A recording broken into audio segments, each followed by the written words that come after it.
Aylar geçti, yıllar geçti. Alışmadım ben gurbete. Sensizlik ömrümü biçti vatanım, güzel vatanım. Kavuşamadım ben size, içim yandı döndü köze. Getirdiler yaman göze, benim hayatım vatanım. Ölüm gibi ayrılıklar, erken yağdı saçıma kar. Var mı senin gibi diyar, iki gözüm sen vatanım. Bir gün sana kavuşurum, bu hevesle yaşıyorum. Vazgeçmerem güzel yurdum, her şeyimsin sen vatanım. Qoç nəbinin nəvəsiyəm, qürbətdə yurdun səsiyəm, çağırsalar tez gələsiyəm, canım gözüm sən vatanım.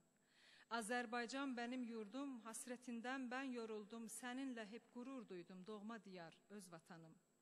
Qarabağımın havası, bitsin o haqsız davası, arzu, Azeri balası, aşıktır sana vatanım. Şimdi bir kaçak nebi söylemek istiyorum.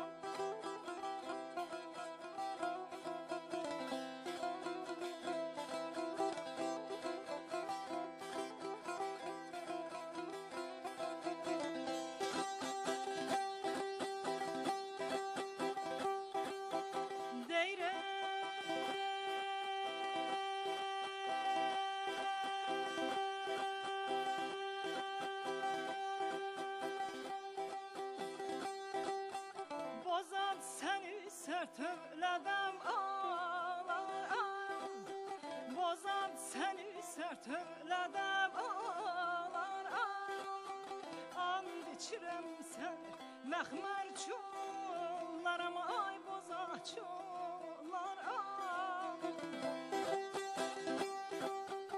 Əgər məni bu davadan qurtarsan, əgər məni bu davadan qurtarsan, qızıldan gümüşdən sənin ağlarım, ay bozatlar.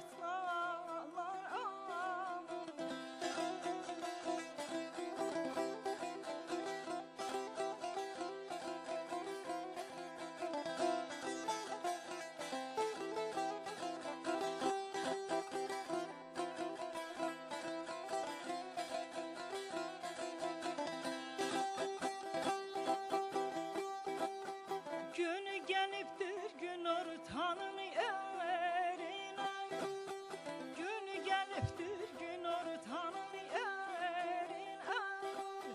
Hacer hanım kalkıp atın beline, ay balam beline.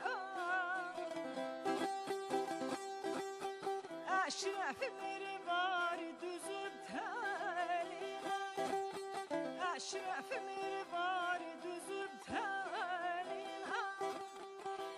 Sənə desinlər, ay qaçaq nəbi, Həcəri özündən ay qoçaq nəbi. Qoy sənə desinlər, ay nadan nəbi, tüfəngi havada oynadan nəbi.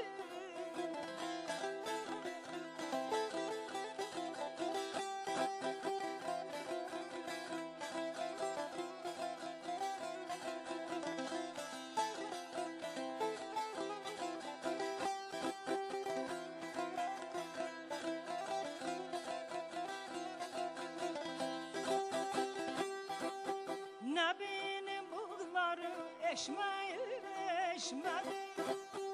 Nəbinin buğları eşmədi.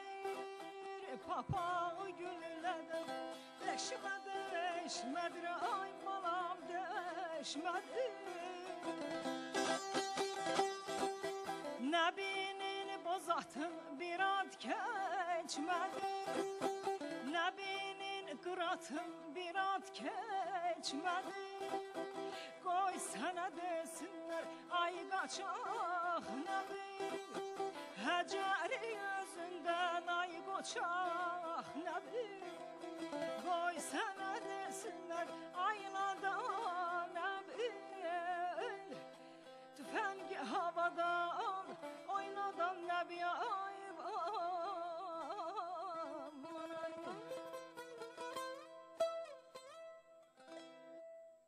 Ağzına, nefesine, gönlüne sağlık Arzu Kurbanı hanımefendi. Teşekkür ederim. Sağ olun hocam. Çok güzel bir eser.